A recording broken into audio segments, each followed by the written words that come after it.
and welcome back to my film and TV channel. I hope you're all staying safe and well. And we're looking at The Apprentice season 17. We're up to episode 4. We'll have a look at that, what happened, who got kicked out, and anything interesting. Well, it's the buying task, so it's always one of my personal favourites, like a lot of people's favourites as well. And for me, one of the perhaps not easier. I mean, there's obviously still have its difficulties, but it certainly is. You know, as long as you approach it logically, it's usually okay. But the teams didn't do that well this season. Certainly one of the worst performances I've seen. So we'll have a look at that anyway. So season 17, episode 4. Please, if you are new to the channel, push that subscribe button, push the bell notifications. It's great to have you on board.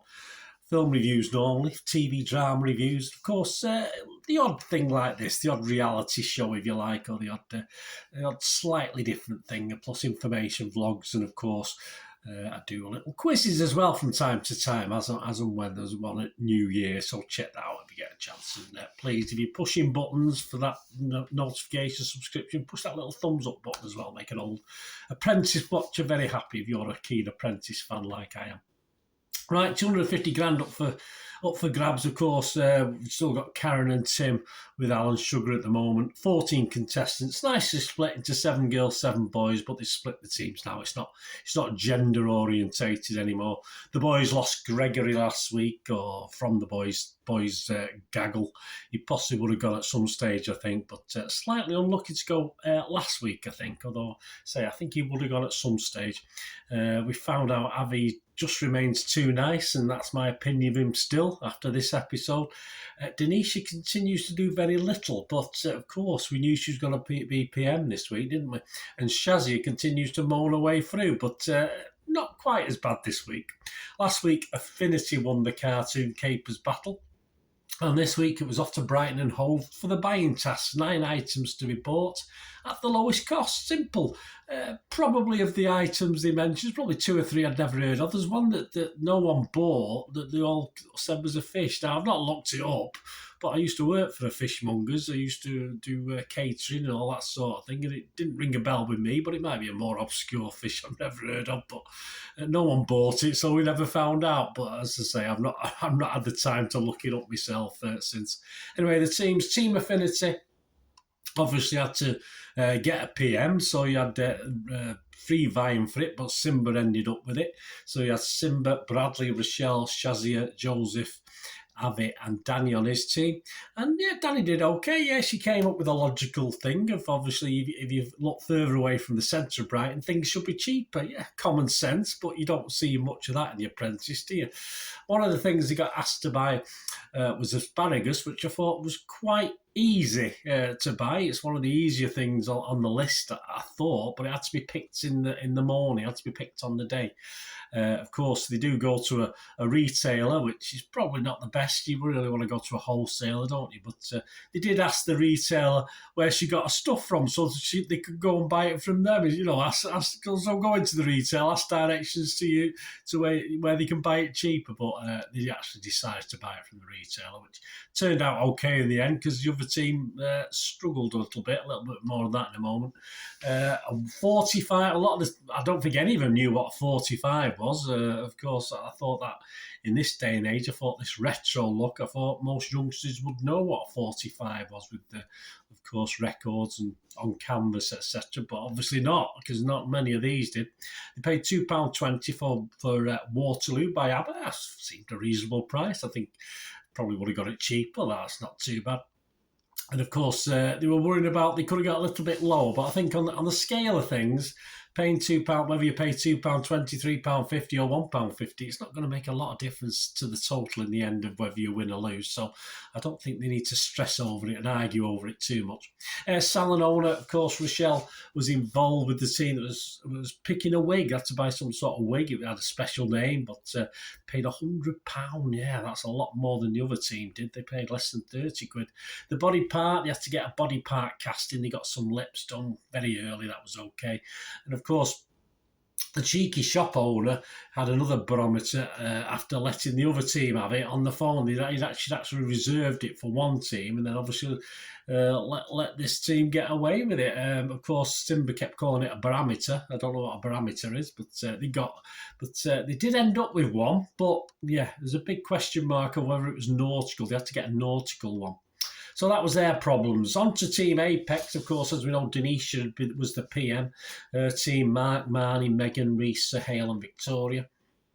There's a bit of a quibble over the fact that they're split into a 3 and a 4, and the team that was split into 4 were actually sent to buy more items, but it's not as though they can all swan off individually and go running around, so it doesn't make a lot of difference at the end of the day.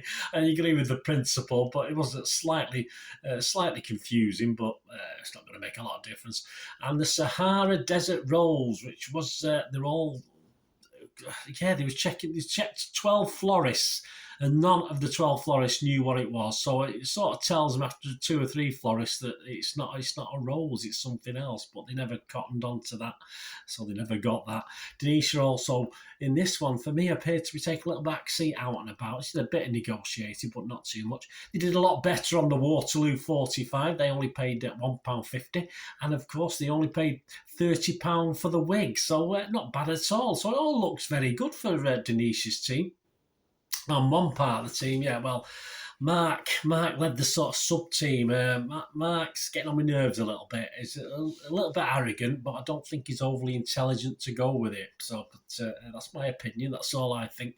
And of course, they were in a flea market swooping in for the barometer that the other team had ordered, so they nicked it, of course, and it was a nautical one, fortunately. And say the spare that they had obviously turned out not to be. But yeah, they actually walked past a trug, which obviously there was a shop that the other team went to buy the trug, which is a Sussex trug, it's like a basket. But they did sort of put just a wicker basket and all. But I mean, I don't know what a trug is, but even I knew that wasn't a trug. Their body part cast was a navel. Well, okay, bit dearer than the lips, I think, as well. And of course, I'm on Reese's side here. I'm not going to go back and watch it. But Karen said that Reese didn't listen to what he was told. Reese was on the phone asking about the asparagus, got the place to buy it, and I am absolutely sure he asked whether it was picked this morning. I'm absolutely sure the answer was yes. But Karen says it wasn't, so I'm in the wrong as well, but I will defend Reese there. As I said, I'm not going to go back and watch the start of the programme again just to make sure, but I was a bit confused by that. Is Karen telling lies? God forbid Karen telling fibs. And into the boardroom, yeah, Apex and Affinity. Well, yes, it wasn't great, was it? I mean, obviously, the Apex, 6 out of 9, both teams got. But unfortunately, on the Affinity team, one of those 6 was wrong because the trug wasn't. It was just a wicker basket. So they ended up spending about 60 quid more than the other team, who again got 6 out of 9. Of course, had the wrong barometer as well. But it was pretty. But I think for the buying tasks that I've seen over the seasons of Apprentice, this is possibly one of the worst performances I've seen. Neither team were very organised. I think Apex won by default rather than actually earning the victory. It was pretty poor. I'm surprised Alan Sugar never commented on how poor it was. So, yeah, back for the sack, if you like. Apex Denisha, of course, was not happy with the sub-team led by Mark, who got a little bit of stick. Although she's possibly right, but I think on Apex they were all pretty poor. So she brings back Asparagus Reese and Mark, and I thought even before Mr. Sugar had pointed the finger that Denisha was in a little bit of trouble with this one. So who stood out for me? Because obviously Denisha ended up getting the old sack, didn't she? Which is unfortunate, but I think probably the right decision, although I think Mark got away with it, as I've already commented. I think Lord Sugar's marked his card and to think about what he's going to do. Who stood out this week? Well, I'll be honest with you. Danny got the plaudits on the winning team for thinking logically, common sense. But generally, just a poor showing. As I said, poor showing by both teams. A pretty lacklustre Apex team saved them on the day, and the losers, the Apex team, just a generally poor performance. And Denisha was bound, I think, key to go. I don't think there's any doubt about that. Once Alan Sugar had targeted it, if you like. So yeah, so apart from that, the only one, as I say, no one stood out. As far as weaknesses, I think they were all weak this week. I was not impressed to say Danny got a few plaudits, of course. But I think Mart's looking. I think Alan Sugar's keeping an eye on Mart now as well. He talks a good game, but whether he's got the ability. So there you go, guys. Let me know what you think. Let me know what you think about the guys who got sacked. I've not watched the You're Fired yet. I'll go and watch that when I get a chance. And next week, yes, only 13 candidates remain now. And the task next week is a marketing campaign for a new electric motorbike. So there you go, Stan. I've already seen someone dressed in a sort of like a greaser's jacket, ready to go. But we'll see. We'll see what happens with that one. But let me know your thoughts. Let me know your favourites. When we get down to 10, I'll do a top 10. But let me know who you think, who you fancy winning it. But as I said, I was pretty unimpressed with all of them this week. And even Danny, you know, I mean, if you're going to get plaudits for using a little bit of common sense, it's not a good sign, is it? Anyway, thanks for watching. Please, until we meet again, oh, that's one thing, don't I? Please stay safe, everyone.